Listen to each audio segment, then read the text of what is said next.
નમસ્કાર. પુરુષોત્તમ રૂપાલાને ધોઈ નાખ્યા. પુરુષોત્તમ રૂપાલાએ ક્ષત્રિય સમાજ વિશે અભદ્ર ટિપ્પણી કરતા ક્ષત્રિય સમાજ રોષે ભરાયો છે.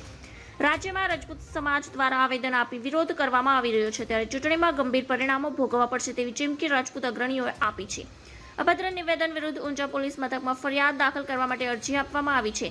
કોંગ્રેસ નેતા અને લાઠી સ્ટેટના રાજવી પરિવારના વંશજે આ દાવો કર્યો છે. આદિત્યસિંહ ગોહિલે રાજકોટ જિલ્લામાં કોર્ટમાં રૂપાલા સામે બદનક્ષીનો દાવો કરવા મામલો વધુ ગરમાયો છે.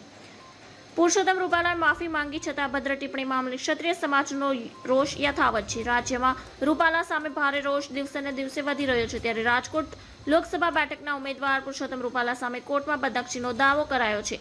પુરુષોત્તમ રૂપાલાએ પોતાના ચૂંટણી પ્રચાર દરમિયાન રાજકોટ ખાતે વાલ્મીકી સમાજના એક સ્નેહ સમારોહમાં સભા સંબોધતી વખતે આપેલા નિવેદન અંગે તાજેતરમાં વિડીયો જાહેર કરી માફી માંગવી પડી હતી, પરંતુ રાજપૂત સમાજના રૂપાલા વિવાદિત નિવેદનને લઈને રોષ હજુ પણ યથાવત છે. ધન્યવાદ. જય હિન્દ.